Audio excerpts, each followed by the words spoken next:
Hello everyone, and welcome to the Brickformula review of Mega Bloks set 91018, the flying machine.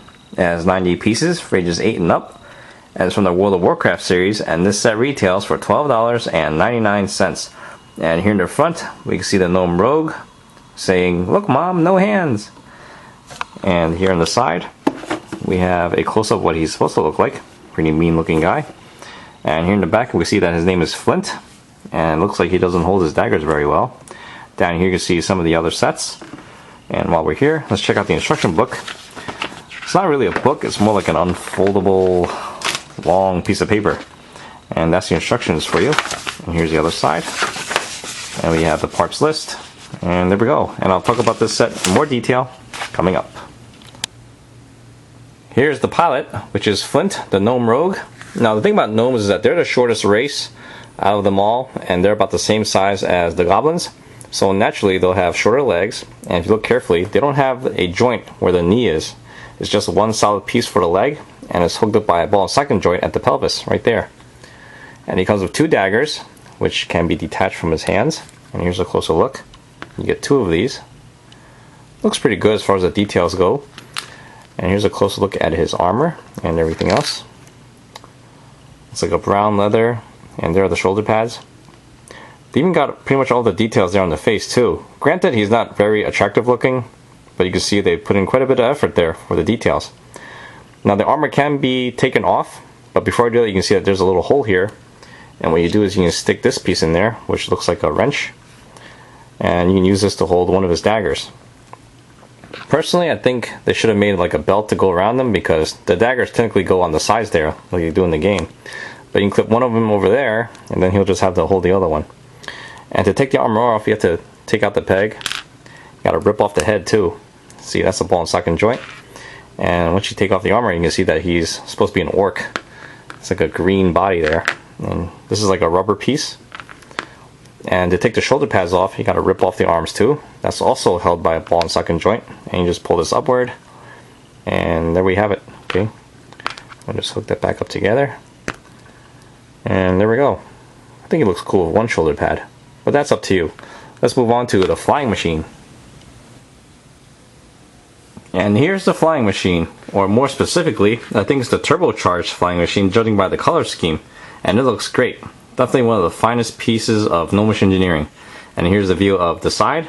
At first glance, you notice that these engine pipes are a little too high, but they are adjustable, so you can fix that however you like. And right here we have a backpack, which is made of 2 different colored plastic molded together, which is really cool. And the same goes with the wingtips and the tail there. And here's the view of the front. The propellers in the front here can move pretty freely, not too bad. And the engines can be rotated, just like that. Just like when the flying machine is standing still on the ground in the game. And likewise, you can always take the propellers off.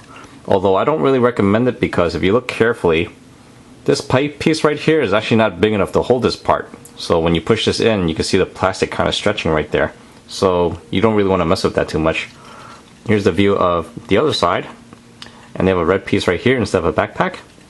There's the bottom. And there's the back. Now, the only bad thing about this is that sometimes you might find this main assembly right here go loose a little bit. Although it's really easy to fix. And same with the tail too. And to attach the pilot to this, you simply attach that peg to his back there. So you obviously have to remove that peg earlier that holds the dagger. We'll just push him in there, and it holds him really securely. It's not loose or anything, and it looks pretty good. The only weird thing is that he's holding on to his daggers, and he's not actually flying this thing. So I'm guessing he's on auto follow or on some predetermined flight path. And overall, it looks really good. When you compare it to the game, it actually looks pretty close. It's only missing that little windshield in the front there, which is understandable, because that's pretty hard to remake in a construction toy. And it's got a good size and weight to it. And now we can move on to the recommendations. Overall, I'd say it's a pretty good set. Not too bad. At $12.99 though, I think it is a little too high, because you get 90 pieces. So we have a price per piece ratio of 14.4 cents a piece, which is actually pretty high when you compare it to the other themes and licensed sets that Mega Bloks has. And not only that, you don't get any extra parts in this one, which is a little new to me. I had to get used to that one. Now I actually miss those extra parts. I used to be neutral about it, but now I think You only get 90 parts now, so it's a little different. So yeah, I'd say it's a little on the high side, so a little discount would be ideal. When it comes to play value, I would say it's pretty good. However, I do wish that they added a bomb and some air-to-air machine guns like the flying machines in Warcraft 3. This way you have some extra playabilities with the flying machine. Because as it is right now, it's just meant for traveling. So ideally you just want to dismount and just play with the figure. And honestly, I think the figures are the coolest part of the whole World of Warcraft series because these are totally customizable. I actually got the Goblin Turbo Strike as well, and if you look carefully at the Goblin there, his armor can be removed as well. And that allows you to replace this armor and make your own unique figures with all the other characters. So I think that's a really neat idea.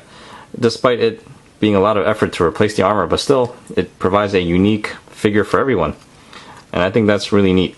And in the end, I think you'll find this model to be a nice addition next to your monitor. You can play with this while you're waiting for everyone to get their bodies back after a epic fail wipe.